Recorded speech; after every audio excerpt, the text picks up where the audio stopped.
দুর্যোগ হয়েছে ভাই, এমন ঝড়। দেখেন আমাদের মাঠের ধান পড়ে গেল। জানি না এখন আল্লাহ কি করবে। একমাত্র আমাদের আল্লাহ ছাড়া কোনো ভরসা নেই।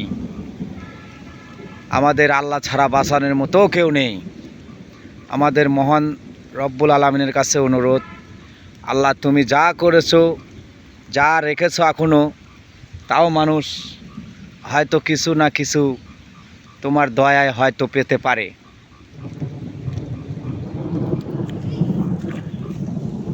হে রব্বুল আলামিন, তোমার দয়া ছাড়া কোনো কিছুই সম্ভব না।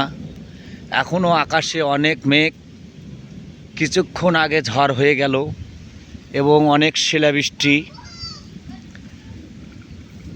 দেখেন রংধনু দেখা যাচ্ছে, এই যে রংধনু। আর মাঠের পরিস্থিতি খুবই খারাপ। এখন কোথায় আছে, মারে আল্লাহ বাঁচায় কে, আর বাঁচায় আল্লাহ মারে কে?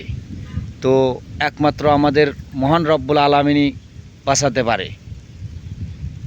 গাছ গোছালি ভাঙ্গে চুরে শেষ। ধানের তো পরিস্থিতি একদমই, বুঝতে পারতেছেন তো ঝড় হলে কি হয়। তো আসলে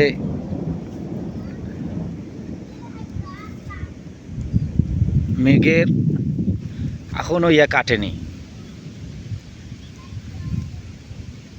ধান নাজেহাল পড়ে গেছে, রাস্তায় পানি বেঁধে গেছে।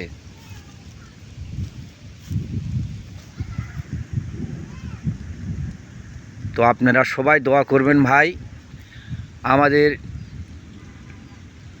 নাটোর জেলা সিংড়া থানা ১ নং সুকাশ ইউনিয়ন এরকম ঝড় হয়ে গেল। জানি না আরও কোন জায়গায় হলো। তো সব খবর আমি দিতে পারলাম না, আমাদের এলাকার খবরটা আমি আর কি দিলাম।